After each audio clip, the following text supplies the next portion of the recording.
disciples transforming lives. Saudara, berapa banyak yang rindu diberkati Tuhan? Kita semua merindukan berkat Tuhan dalam kehidupan kita.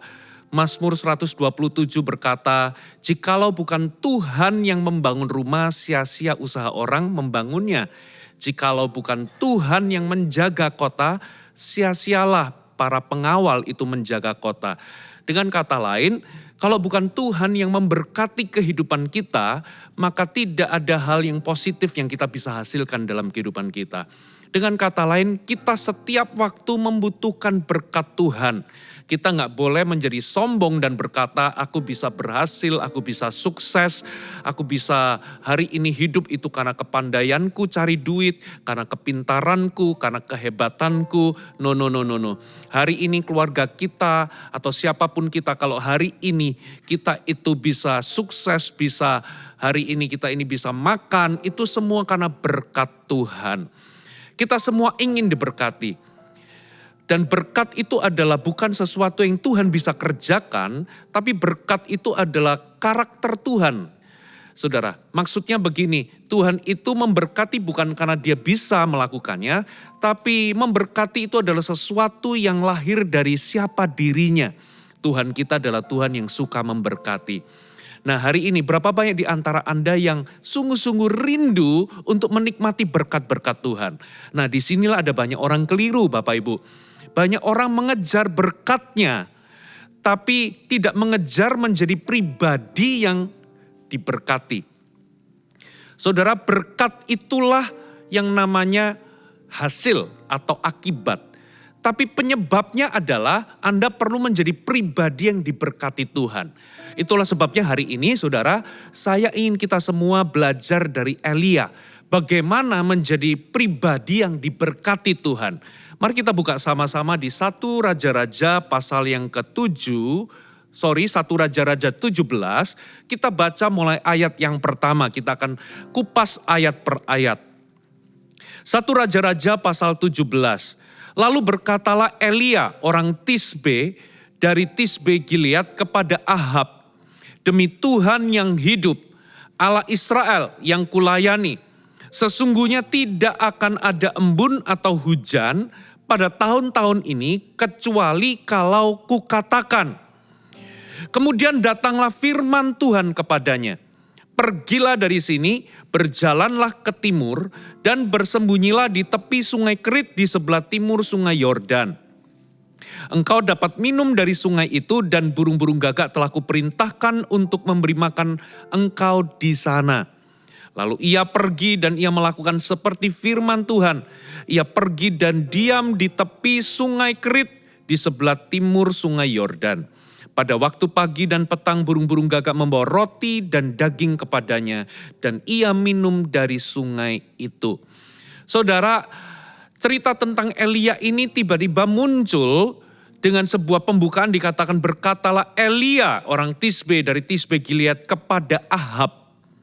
Jadi Elia ini tiba-tiba muncul dalam Alkitab, saudara, tidak ada silsilah, tiba-tiba muncul lalu dia berkata kepada Raja Ahab, dan perkataannya adalah, "Demi Tuhan yang hidup Allah Israel yang kulayani, sesungguhnya tidak akan ada embun atau hujan pada tahun-tahun ini kecuali kalau kukatakan."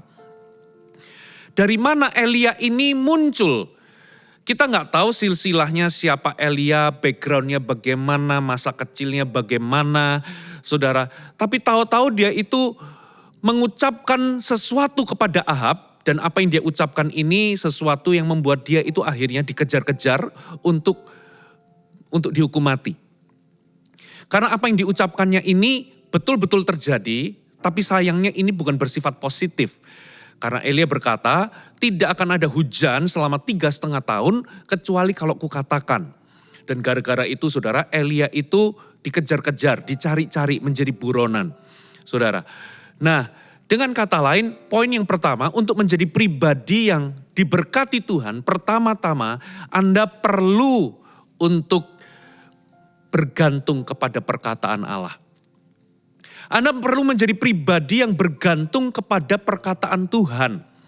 Saudara, jangan pernah melakukan sesuatu atau jangan pernah bertindak sebelum Anda mendapatkan rema atau perkataan Tuhan. Saudara, Elia itu berani melakukan sesuatu yang besar, ya, itu karena dia terlebih dahulu mendapatkan sebuah perkataan Tuhan atau sebuah rema atau sebuah firman. Dia berani berkata sesuatu kepada Ahab, saudara, untuk berkata kepada raja itu butuh keberanian. Dan saya percaya, saudara, Elia itu berani mengatakan sesuatu kepada Ahab itu karena pertama-tama dia telah mendapatkan firman atau rema. Saudara, dalam segala hal yang kita lakukan, saudara, kalau Anda ingin memulai sebuah usaha, atau kalau Anda ingin melakukan sesuatu yang besar, atau Anda ingin melakukan perubahan yang besar dalam kehidupan Anda, saudara, pastikan sebelum Anda mengambil keputusan, Anda menemukan atau mendapatkan rema atau mendapatkan sebuah perkataan Tuhan atau janji Tuhan untuk Anda pegang. Jangan pernah bertindak melakukan sesuatu tanpa Anda berpegang kepada sebuah perkataan yang daripada Tuhan. Saudara, lalu apa yang terjadi, saudara?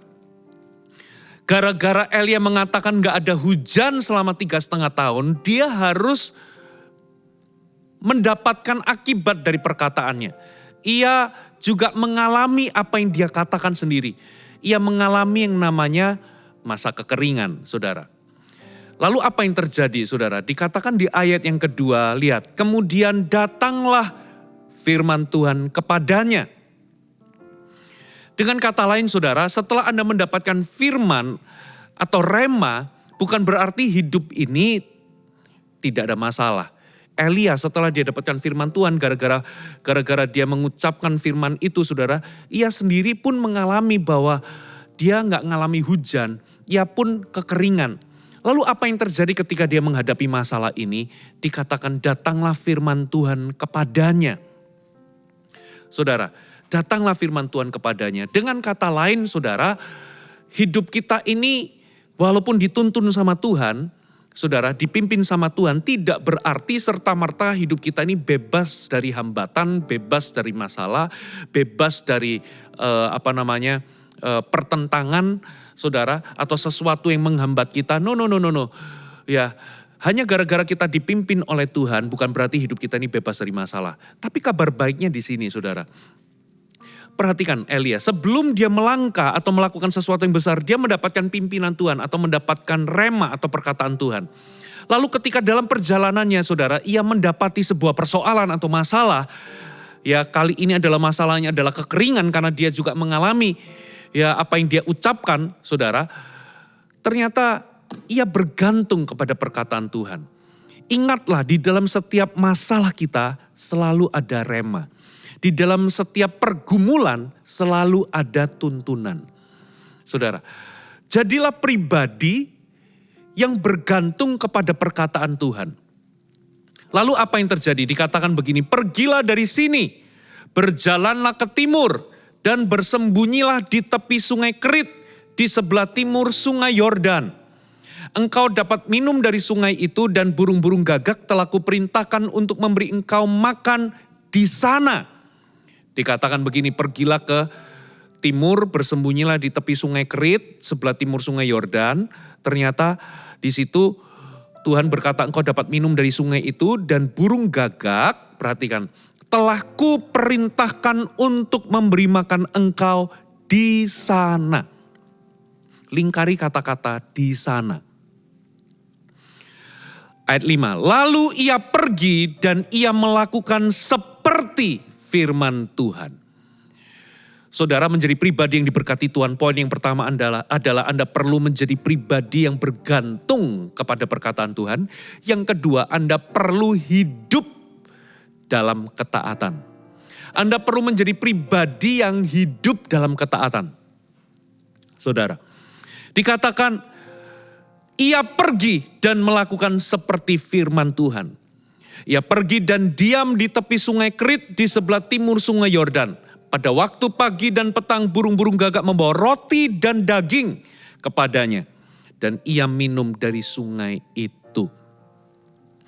Saudara, apa yang terjadi kalau misalnya Elia itu tidak pergi ke sungai Kerit, tapi katakanlah dia pergi ke sungai Yordan.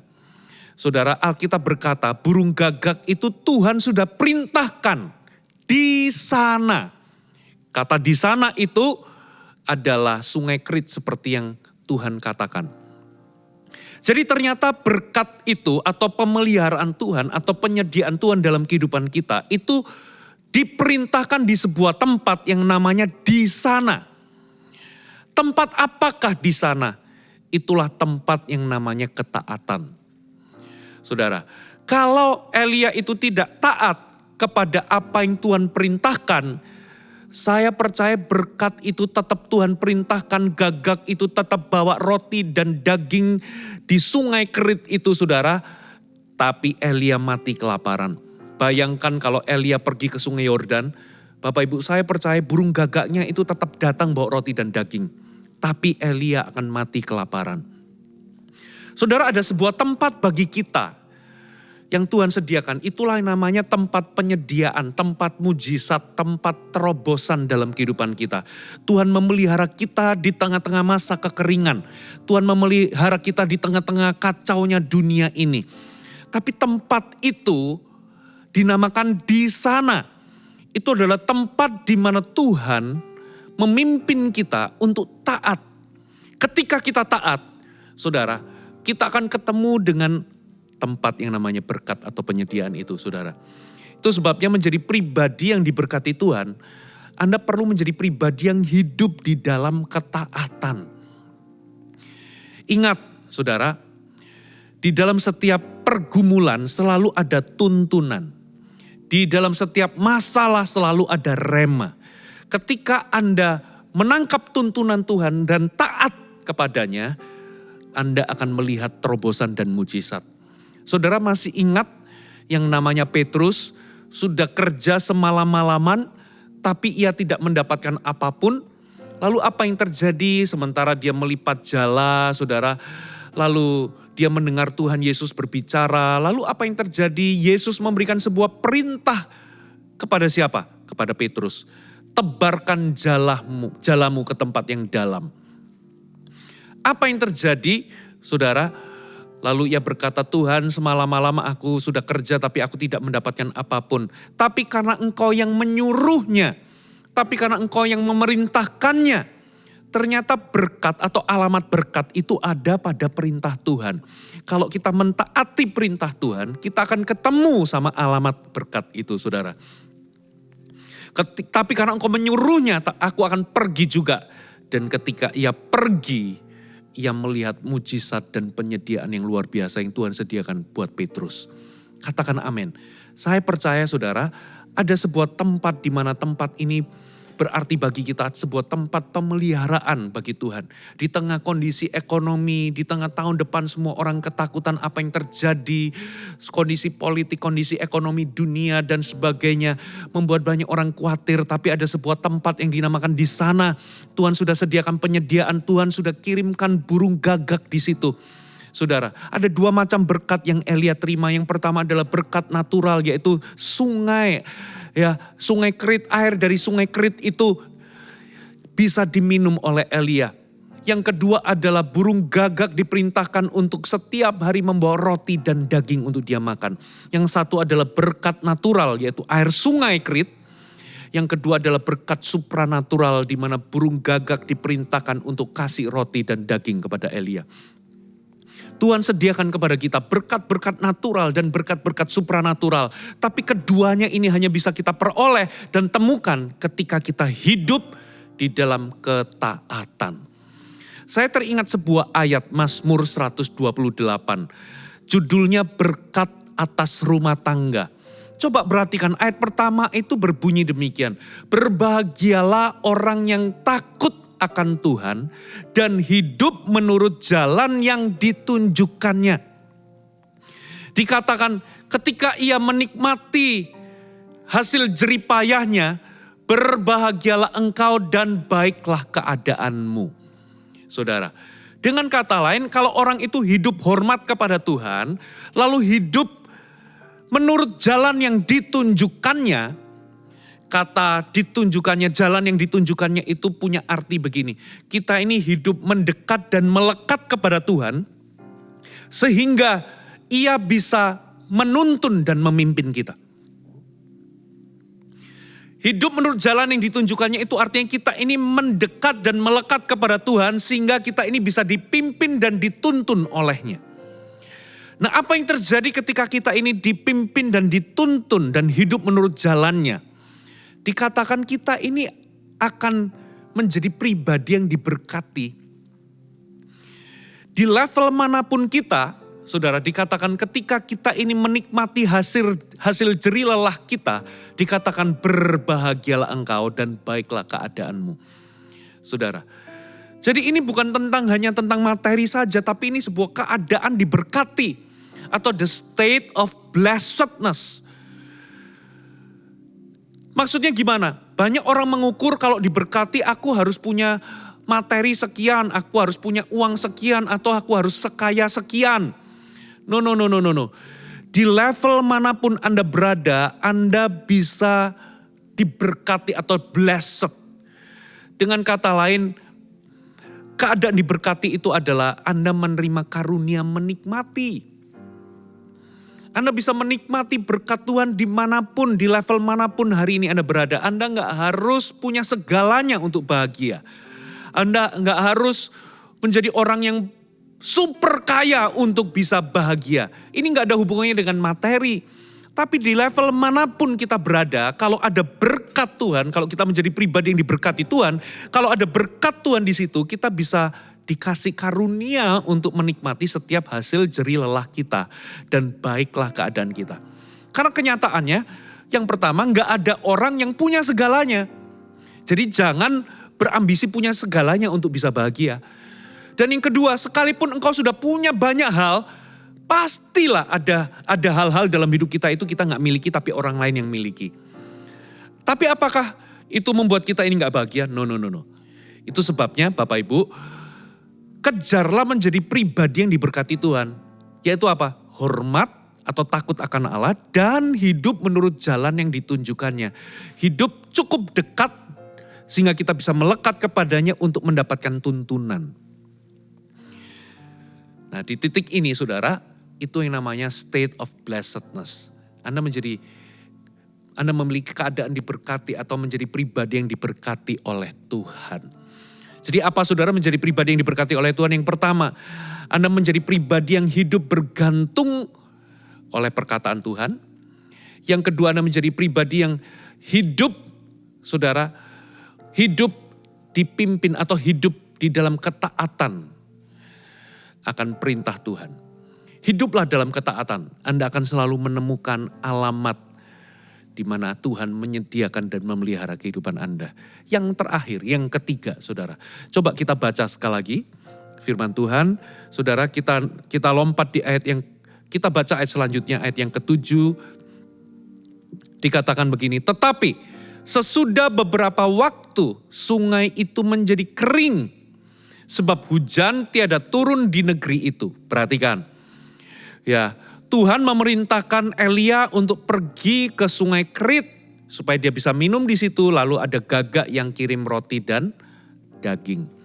Tapi di ayat 7 dikatakan sesudah beberapa waktu sungai itu menjadi kering.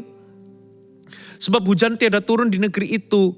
Di titik ini ada banyak orang kebingungan dan kecewa. Kalau Anda jadi Elia, loh kan aku ini sudah berada di sungai Kerit, di tempat di mana engkau tuntun. Kan engkau yang menyuruh aku pergi ke sungai Kerit. Tapi kenapa ternyata kok airnya habis, airnya kering. Saudara, saya katakan saudara, dipimpin oleh Tuhan itu bukan berarti hidup kita langsung jadi bebas masalah atau tidak ada persoalan. Lihat kembali lagi saudara, dikatakan ayat yang ke-8, maka datanglah firman Tuhan kepada Elia. Bersiaplah pergi ke Sarfat termasuk wilayah Sidon, diamlah di sana. Ketahuilah aku telah memerintahkan seorang janda untuk memberi engkau makan. Jadi ketika sungainya menjadi kering, saudara, Elia tidak menjadi bingung, Elia tidak menjadi kecewa kepada Tuhan. Loh Tuhan, aku ini sudah mengikuti arahan dan pimpinanmu, aku sudah taat. Berada di sungai Kerit. Tapi kenapa sungainya kering kali ini? No. Tapi dikatakan begini, datanglah firman Tuhan kepadanya. Dengan kata lain, saudara, jangan saudara, hidup itu berpegang kepada rema atau tuntunan di masa lalu. Karena untuk setiap masalah yang baru ada rema yang baru. Untuk setiap pergumulan yang baru selalu ada tuntunan yang baru. Katakan amin. Jangan berpegang kepada tuntunan yang lama. Setiap pergumulan yang baru selalu ada tuntunan yang baru. Kali ini tuntunan yang baru ini adalah, saudara, ternyata Elia itu disuruh pergi ke Sarfat. Ternyata Tuhan itu dikatakan, kalau sebelumnya Tuhan memerintahkan gagak untuk kirim roti dan daging, kali ini Tuhan berkata, aku perintahkan seorang janda untuk memberi engkau makan. Coba kita baca ayat selanjutnya. Apa maksudnya? Ayat 11. Ayat 10. Sesudah itu ia bersiap lalu pergi ke Sarfat. Setelah ia sampai ke pintu gerbang kota itu, tampaklah di sana seorang janda sedang mengumpulkan kayu api. Ia berseru kepada perempuan itu, katanya, cobalah ambil bagiku sedikit air dalam kendi supaya aku minum. Ketika perempuan itu pergi mengambilnya, ia berseru lagi, cobalah ambil bagiku sepotong roti.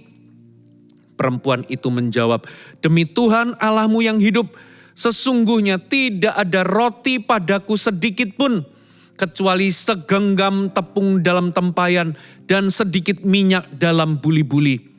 Dan sekarang aku sedang mengumpulkan 2-3 potong kayu api. Kemudian aku mau pulang dan mengolahnya bagiku dan bagi anakku.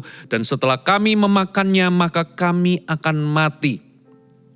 Ayat 13.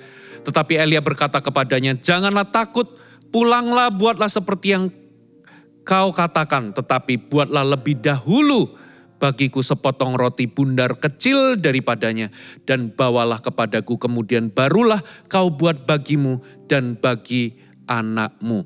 Sebab beginilah firman Tuhan Allah Israel, tepung dalam tempayan itu tidak akan habis dan minyak dalam buli-buli itu pun tidak akan berkurang sampai pada waktu Tuhan memberi hujan ke atas muka bumi. Lalu pergilah perempuan itu, berbuat seperti yang dikatakan Elia, maka perempuan itu dan dia serta anak perempuan itu mendapat makan beberapa waktu lamanya. Tepung dalam tempayan itu tidak habis dan minyak dalam buli-buli itu tidak berkurang seperti firman Tuhan yang diucapkannya dengan perantaraan Elia. Sampai sini. Saudara, poin yang ketiga untuk menjadi pribadi yang diberkati Tuhan adalah Anda hidup dengan tujuan menyenangkan hati Tuhan. Loh, apa maksudnya? Apa hubungannya dengan ayat-ayat yang barusan kita baca? Saudara perhatikan. Jadi Elia sudah diperintahkan Tuhan untuk pergi ke sungai Kerit. Tuhan pelihara di situ. Dia bisa minum air dari sungai itu. Lalu burung gagak diperintahkan untuk kasih roti dan daging. Tapi airnya ternyata kering. Tuhan memberikan perintah, pergilah ke Sidon, ke Sarfat sana, aku memerintahkan seorang janda memberi engkau makan. Lalu Elia datang ketemu sama janda itu, dia minta minum, dikasih minum. Lalu dia berkata, buatkan aku roti. Lalu janda itu berkata, aku tidak punya, aku punya segenggam tepung, aku ingin mengolahnya sekarang, setelah itu memberi makan aku dan anak-anakku, setelah itu kami akan mati. Ternyata janda ini bukan janda yang kaya raya. Bisa jadi di benak dari Elia, ini pasti janda yang sangat kaya sehingga Tuhan itu memerintahkan dia untuk beri makan. Tidak, ternyata di sini adalah janda yang miskin dan sudah hampir mati. Dari sini Anda bisa tahu bahwa Tuhan itu sengaja, saudara, menyuruh Elia pergi ke janda itu bukan untuk ditolong, tapi untuk menolongnya. Saudara, setiap persoalan yang kita alami, setiap sungai yang Tuhan bikin kering, keadaan persoalan yang kita alami, itu adalah sebuah undangan dari Tuhan untuk kita keluar dari zona nyaman, untuk kita ini hidup tidak lagi untuk sekedar diberkati, tapi untuk menjadi berkat. Di titik ini, Elia diberikan perintah pergi ke seorang janda, sangkanya untuk supaya janda itu menolongnya, tapi justru Elia datang untuk menolong. menolong janda ini. Jadi bagi Elia, ia diutus bukan untuk ditolong, tapi untuk menolong. Lalu apa yang terjadi ketika wanita ini berkata, aku gak punya. Lalu Elia berkata, jangan takut, buatlah seperti engkau katakan, tapi buatlah terlebih dahulu untuk aku, setelah itu buat untuk engkau dan anakmu. Sebab Tuhan telah berfirman, ya aku akan membuat tepung itu gak akan habis, aku akan memeliharamu. Apa yang terjadi ketika perempuan ini menurutinya, yang melakukan apa yang dia lakukan, yaitu membuat roti lalu diberikan dahulu, membuatnya dahulu untuk Elia, terjadi mujizat pelipat gandaan. Dia dipelihara setiap hari, tepungnya gak habis, minyaknya gak habis. Ya, gak langsung banyak memang, ya, tapi setiap hari ketika dia buka dandang, selalu tepungnya tersedia dan minyaknya tersedia. Cukup sehari untuk sehari. Ya, besok apakah ada? Dibuka lagi setiap hari. Selalu ada. Itu namanya dipelihara oleh Tuhan. Saudara. Tapi coba kita lihat sudut pandangnya. Ada sebuah prinsip yang Tuhan ajarkan. Bagi Elia ternyata diutus bukan untuk ditolong tapi untuk menolong. Dari sudut pandang perempuan ini, atau janda miskin ini, ternyata janda ini disuruh buat terlebih dahulu untuk Elia. Bukan untuk anak-anaknya atau untuk dirinya sendiri. Dengan kata lain, saudara, bagi janda ini, ia juga diminta untuk menolong terlebih dahulu, bukan untuk ditolong. Dua-duanya sama-sama, saudara, melakukan prinsip yang Alkitab ajarkan. Ya, carilah dahulu kerajaan sorga dan kebenarannya, maka semuanya akan ditambahkan kepadamu. Dari sudut pandang Elia ternyata disuruh ya ke Sarfat, bukan untuk ditolong tapi untuk menolong. Begitu pula dengan janda ini, saudara, sebelum ia dipelihara, ia disuruh untuk menolong dulu, buatkan dulu roti bundar kepada Elia sebelum dia buat untuk dirinya sendiri. Apa saudara yang Tuhan mau katakan untuk menjadi pribadi yang diberkati Tuhan? Kita harus menjadi pribadi yang punya tujuan hidup untuk menyenangkan hati Tuhan. Mendahulukan kepentingan Tuhan dan kepentingan kerajaan Allah. Lebih dari sekedar kita ini hidup untuk kepentingan dan kebutuhan kita saja. Inilah yang membedakan antara orang Kristen yang masih anak-anak dengan orang Kristen yang sudah dewasa. Orang Kristen yang masih anak-anak, dia hidup atau tujuan hidupnya hanya berputar di seputar kepentingan dan kebutuhannya saja. Tapi orang Kristen yang bertumbuh dewasa, saudara, ia hidup dengan tujuan satu. Ia ingin menyenangkan hati Tuhan. Itu sebabnya fokusnya adalah bukan lagi kepentingan dan kebutuhannya saja. Tapi fokusnya adalah kepentingan dan kebutuhan Tuhan. Kepentingan dan kebutuhan kerajaan sorga. Ia hidup untuk mencari tahu apa sih kehendak Tuhan yang sempurna bagi hidupku. Apa sih kepentingan kerajaan Allah. Aku ingin mencari kerajaan sorga dan berikut kebenarannya. Aku ingin mendahulukan itu terlebih dahulu dalam hidupku. Baru setelah itu semuanya kata Alkitab akan ditambahkan. Kalau Anda mengejar menjadi pribadi yang diberkati, inilah penyebab. Jangan kejar akibat, jangan cuma kejar berkat, tapi kejarlah penyebab. Jadilah pribadi yang selalu bergantung kepada perkataan Tuhan. Yang kedua, jadilah pribadi yang hidup dalam ketaatan. Dan yang ketiga, jadilah pribadi yang hidup untuk menyenangkan hati Tuhan. Hai, terima kasih sudah bergabung bersama kami, Gereja Mount Sharon, Jabodetabek. Sebagai gereja Tuhan, adalah kerinduan bagi kami untuk melihat Anda terus bertumbuh di dalam pengenalan akan Tuhan dan mengalami perubahan hidup. Maka dari itu, bergabunglah bersama komunitas kecil kami, Connect Group. Dapatkan informasi lebih lanjut pada kolom deskripsi kami. Last but not least, don't forget to subscribe dan bagikan video ini kepada orang yang Anda kasihi. Thank you for joining us and see you next time.